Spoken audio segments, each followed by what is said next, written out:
que se da un proceso de disociación parcial. Ya lo definimos cuando veíamos disoluciones, fuerzas intermoleculares y después en disoluciones en agua, ¿sí?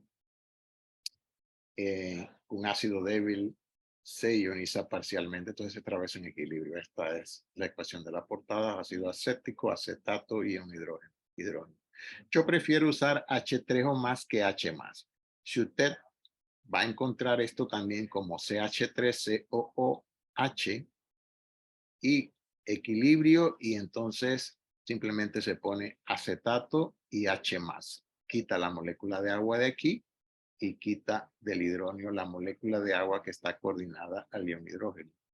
Esto es como si fuese una molécula de agua donde el hidrógeno se ha unido al oxígeno del agua, ¿sí? O porque se ha transferido este protón aquí a la molécula de agua, al disolvente. Pero si usted obvia el agua porque lo considera el disolvente, como hacen algunos textos, entonces usted simplemente pone el ácido, su base conjugada, o sea, desprotonada, y el H más.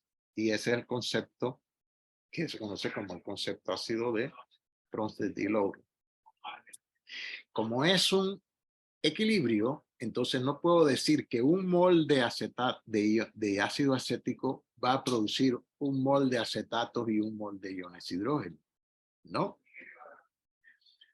Sino que tengo que saber cuál es la constante de equilibrio. Entonces, la constante de equilibrio para un ácido débil la representamos como K sub A, sería la concentración de los iones de ese ácido, que son ion hidrógeno, ion acetato, este y este, dividido entre la concentración del ácido sin ionizar.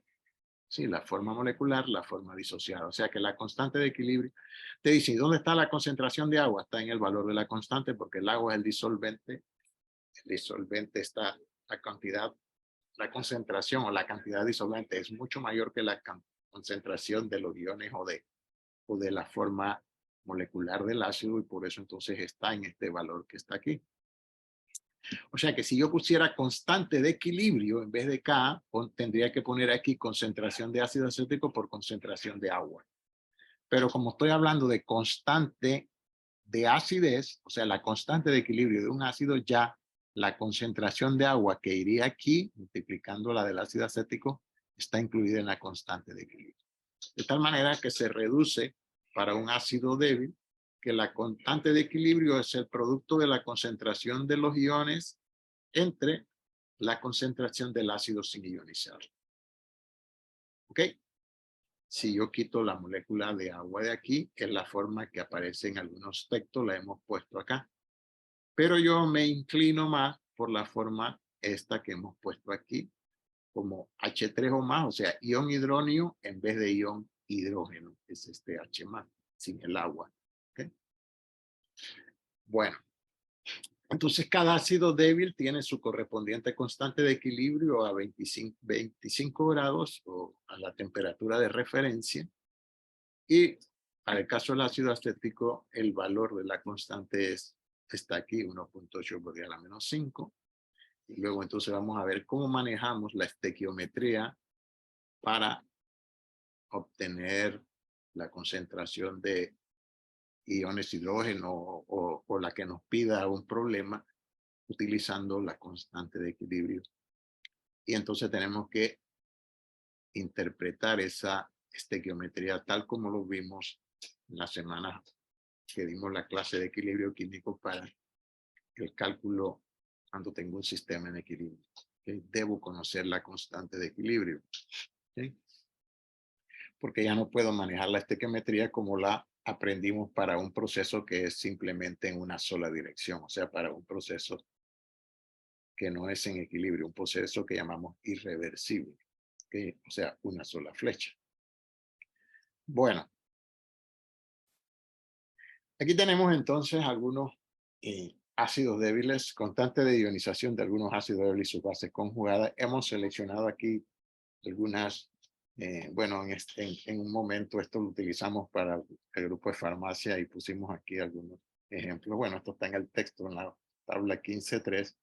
Y hay algunos compuestos aquí que son de naturaleza orgánica que vamos a ver, o que van ustedes a ver en su curso de química orgánica, pero que ya lo estamos viendo aquí. El mismo ácido acético que ustedes ven aquí, en esta tabla, el mismo ácido acético, perdón, ¿dónde está el ácido acético? Aquí. Es un ácido que llamamos orgánico, lo mismo que el ácido benzoico, que es este que está aquí. Y la mayoría de estos compuestos, pues, tienen carbono y son compuestos orgánicos que están aquí. Y hay algunos ácidos que no son orgánicos, como el fluorhídrico, el ácido nitroso, el ácido cianhídrico. Eh, Lo demás en esta tabla, no sé, porque la mayoría de los ácidos orgánicos son ácidos débiles y por eso quizás eh, el profesor Chan en su texto pues se ha inclinado por poner aquí muchos ejemplos de compuestos de la química orgánica. Pero bueno, ah, esta es la fórmula que yo llamo en dos dimensiones, o sea, la fórmula que se dice en química a veces estructural.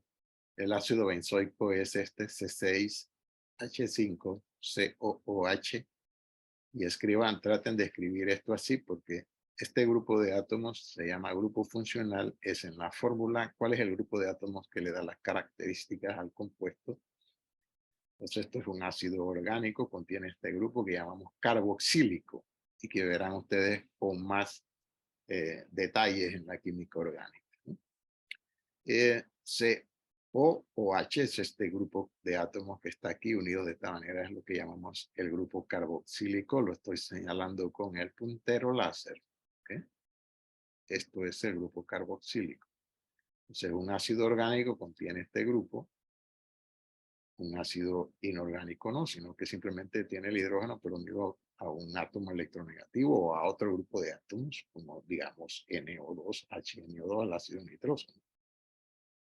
Acá el hidrógeno está unido al oxígeno del grupo carboxílico, ¿sí? Y puede seguir entonces una cadena de carbono, en este caso el ácido benzoico, ¿sí? Aquí hay otros ejemplos que son ácidos también porque tienen el hidrógeno unido al oxígeno y si se rompe este enlace eso va a dar un carácter ácido. Por ejemplo, el fenol no es un ácido, pero el fenol es hidrógeno del fenol, es muy acídico, se transfiere. ¿Dónde está esto? Esto es CCH5OH. CCH5OH está acá al final, un ácido bastante débil. ¿Okay? Aquí está la constante de equilibrio, la constante del ácido, que llamamos Ka. ¿Sí? Y sus valores, ¿no? Si yo le aplico el logaritmo a la constante de equilibrio, hablo de pKa. O sea, pKa es el menos log de la constante de equilibrio del ácido. O sea que, por ejemplo, si yo aquí en el ácido acético, que es el que ustedes van a manejar con mayor frecuencia, la constante es 1.8 por 10 a la menos 5. Si ustedes ven que dice pKa para el ácido acético, entonces es 4.74, que es el menos log de este número. De otra forma, en vez de usar 1.8 por 10 a la menos 5, si uno usa los pK, entonces es 4.74, un número, digamos, si se quiere, eh, más manejable, ¿no? Dicho así en un lenguaje coloquial, como dicen los españoles, ¿no? Ok, gente. Ok, jóvenes, entonces aquí tenemos que recordar que la base conjugada del ácido es la forma desprotonada, por decirlo de alguna manera. Está aquí. Y la constante de la base la puedo calcular si sé la constante del ácido conjugado a través de la relación KW sobre K. Esto que está aquí se ha obtenido de esa manera, ¿sí? O sea que la constante de la base acetato es 1.1 por 10 a la menos 14 entre 1.8 por 10 a la menos 5 nos da este valor que está aquí. Eso es la columna última que está aquí para la base conjugada. Entonces todos estos valores numéricos están aquí, la vamos a ver con ejemplos en la actividad 8. Problemas específicamente. Bien, así como vimos la del ácido acético, vamos a ver ahora el ejemplo más clásico de una base débil, que es el amoníaco en agua. NH3 representado aquí con este modelo tridimensional del amoníaco en agua. Entonces, un ion del agua se transfiere al amoníaco para dar el ion amonio, que es este que está aquí, NH4+. Y el agua entonces al transferir su ion hidrógeno queda el ion hidróxido. Y entonces yo tengo que la relación ahora del equilibrio para una base débil la llamamos constante de equilibrio K sub B. KB es la constante de equilibrio de una base débil. En este caso es el producto de concentración de sus iones entre el producto de concentración de su forma molecular, que sería esta que está aquí, NH3. Así que no consideramos aquí el agua porque ya está aquí en la constante de equilibrio, siempre eso. Y entonces sería la concentración del ion amonio por la concentración del ion hidróxido, que es esto que está aquí en el numerador, entre la concentración del ion amonio, del amoníaco, perdón. Es esta expresión que está aquí para una base débil, en este caso el amoníaco. Ustedes quizás en secundaria, por alguna razón básica o simplista, ponen hidróxido NH4OH, ¿no? NH4OH no es más que un amonio en agua. Perdón, NH4OH no es más que amoníaco disuelto en agua. Disculpen el lapsus. La constante de equilibrio para esta base débil, por coincidencia, es lo mismo. No crean que es una coincidencia, que es 1.8 por 10 a la menos 5. O sea, la constante de equilibrio, la KB del amoníaco, es numéricamente el mismo valor que la Ka del ácido acético, pero eso es pura coincidencia. Crean que es una cosa fortuita. ¿Ok? Bueno, yo quiero, aquí igual quise, en las transparencias para ácidos débiles hay una tabla aquí de bases débiles y para aquellos que al comienzo en el taller yo les decía que bueno, que por ahí veríamos también, aquí Marvin me dijo que él reconocía que era una base porque tenía el OH, pero fíjense que aquí dice el amoníaco y uno veo el LH, el OH por ningún lado, la etilamina, perdón, que es este primer ejemplo que está aquí. Tampoco, pero el OH se ve cuando esto interaccione con el agua. Cuando estas bases se disuelven en agua, abstraen el ion hidrógeno del agua para dar el correspondiente sustancia protonada y va a dejar en libertad el agua, entonces va a quedar como OH menos. ¿Ok? Y eso está aquí en el ejemplo anterior. NH3 no hay OH, pero cuando interacciona con el agua, se transfiere este protón aquí para dar el ion amonio y entonces aparece el hidróxido en medio acuoso. O sea que cuando una sustancia tiene carácter básico en agua, él es más básico que el agua, entonces le abstrae el protón. Cuando la sustancia, cuando la sustancia es el agua, es más básica que él, entonces el agua abstrae el protón, que es el caso con los ácidos. El protón viene del ácido acá, pero como en ese caso el agua es más básica o menos ácida que el ácido.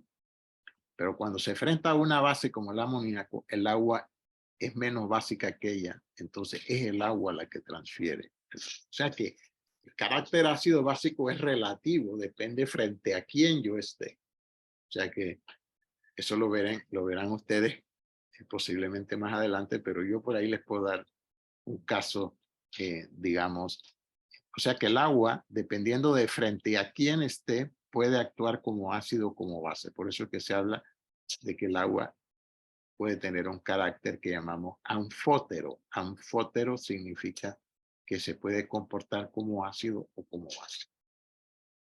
Ok, a ver, entonces, en esa escala que está ahí de bases débiles, perdón, aquí, vamos a ver cómo andamos en tiempo. Tiempo por aquí, sí, estamos bien. Ok, entonces hay unos ejemplos. Aquí las fórmulas, estas fórmulas las ponemos para ir ayudándolos a ustedes, irlos ya proyectando hacia el curso de química orgánica, que ven estas estructuras: piridina, es este C5H5N, esta que está aquí, la anilina, C6H5NH2, la cafeína.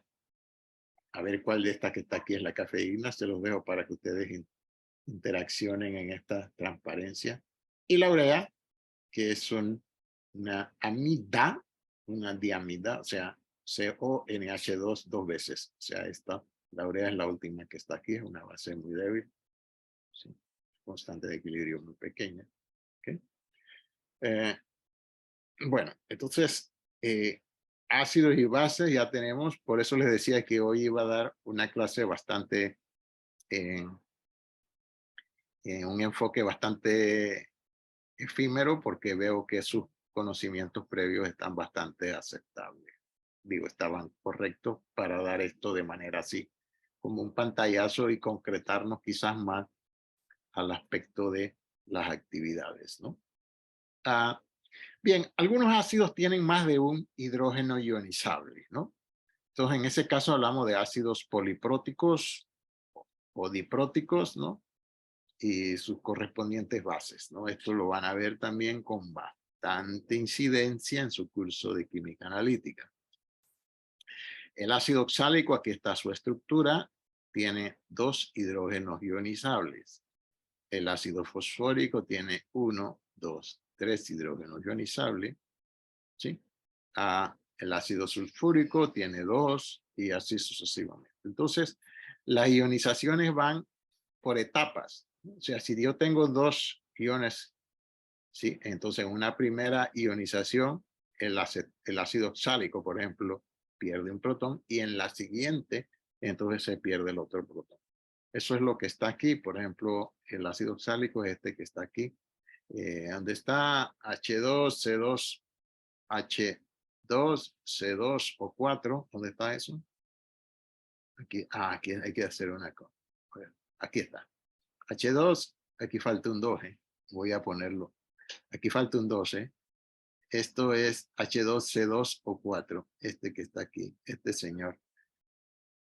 Vieron que siempre se queda algo en el tapete y que hay que estar corrigiendo. Voy a corregirlo de una vez. Me van a disculpar. Voy a salir de aquí un momentito y me voy a poner aquí en esta tabla. Afortunadamente lo tengo. Y eso es H2, es un subíndice.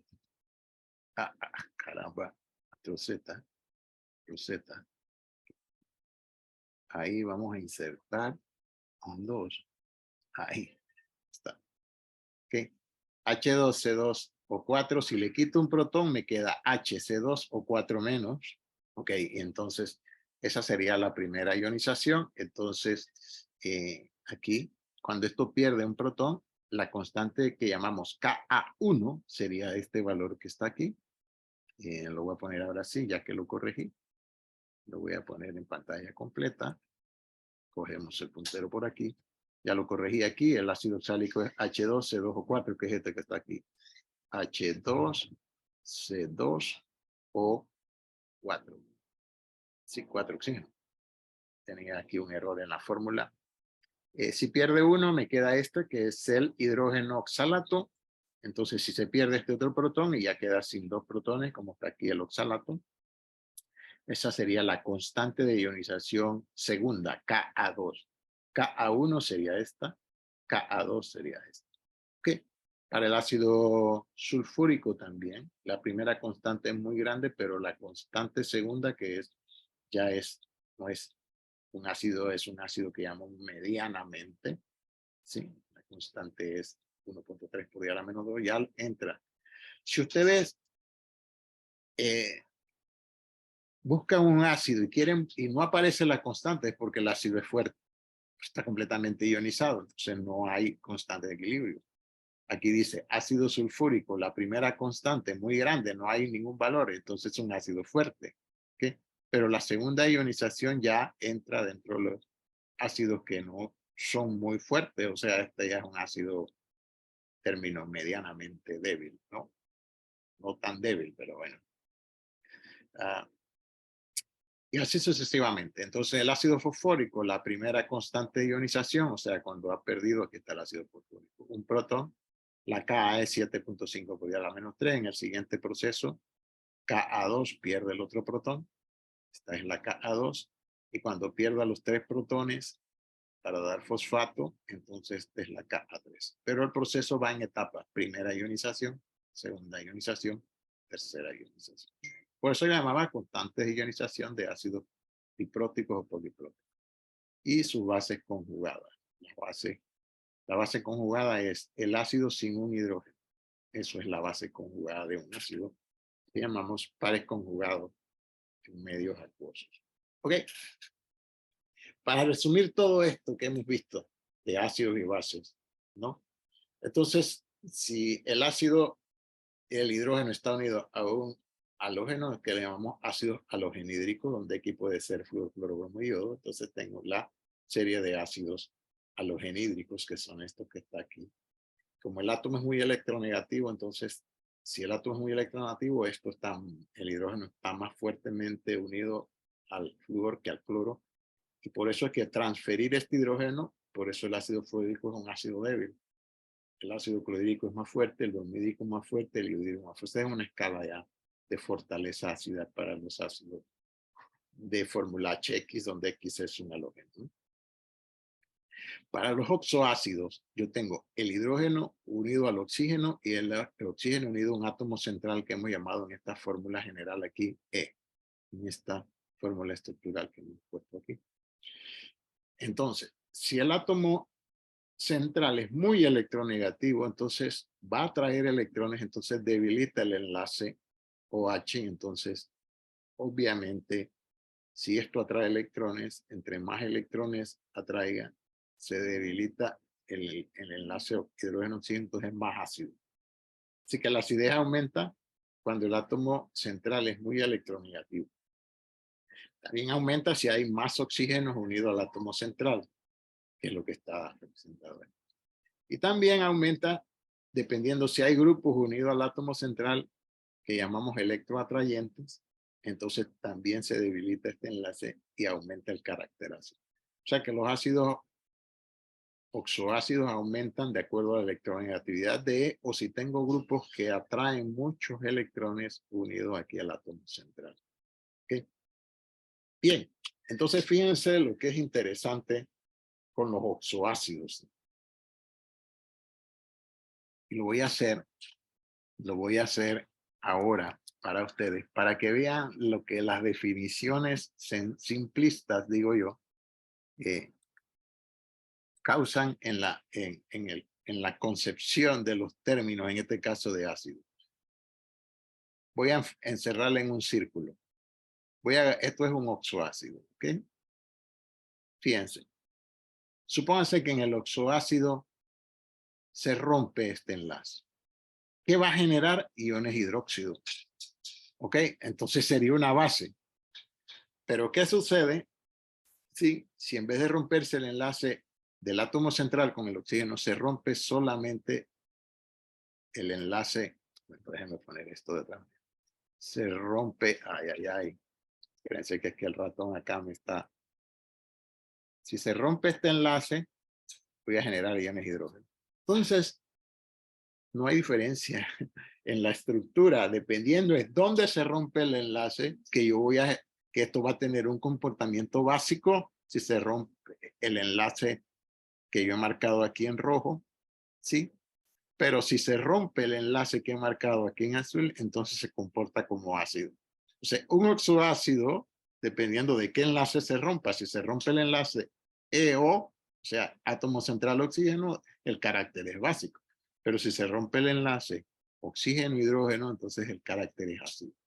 Así que un compuesto puede, dependiendo de dónde se rompe el enlace, viéndolo en más detalle de lo que ustedes han aprendido quizás de manera memorística, puede comportarse como ácido como base. ¿Okay? Para el caso de los ácidos orgánicos que ustedes verán en su próximo curso de química, ¿sí? Entonces tenemos, lo voy a poner otra vez acá, tenemos los casos de los grupos electroatrayentes o electrodadores. Esto es lo que verán ustedes y en orgánica suelen llamar efecto inductivo, pero a mí me gusta más utilizar la palabra electroatrayente o electrodador porque eso de una vez dice si está mandando o si está trayendo electrones y es más específico que decir efecto inductivo. Pero bueno, eso son cosas clásicas en los textos y que no vamos a ir contra ellos. Entonces, vamos a suponer que yo tengo el ácido acético. Cuando yo tengo el ácido acético, tanto lo que hemos puesto aquí como G1, G2, G3 es hidrógeno, CH3, CO o H, ácido acético. Un ácido débil. Pero ¿qué sucede si yo sustituyo los hidrógenos por cloro? O sea, un cloro aquí, un cloro aquí, un cloro aquí. Eso sería lo que llamamos el ácido tricloroacético. ¿Sí? Entonces es un ácido muy fuerte. Porque son grupos, el cloro es electronegativo, entonces hay atracción de electrones hacia acá, entonces eso va a debilitar este enlace hidrógeno-oxígeno y el hidrógeno que es el menos electronegativo entre ese grupo que esté acá, cloro, y el oxígeno al cual él está unido, entonces se pierde como protón y le deja sus electrones al oxígeno. Entonces, un grupo que es electroatrayente y si hay varios aumentan la acidez. Por eso el ácido acético cuando esto es hidrógeno es débil, pero el ácido tricloroacético, o sea, donde yo sustituyo los 3 hidrógenos del ácido acético por 3 cloro, es un ácido muy fuerte, ¿no? Entonces aquí dice caso de los ácidos cloroacéticos como ejemplo de esta estructura que hemos puesto aquí. Con eso entonces, con esta última diapositiva hemos relacionado cómo la acidez está relacionado con la estructura, si es un ácido halogenhídrico, si es un oxoácido, o en el caso de los ácidos orgánicos que están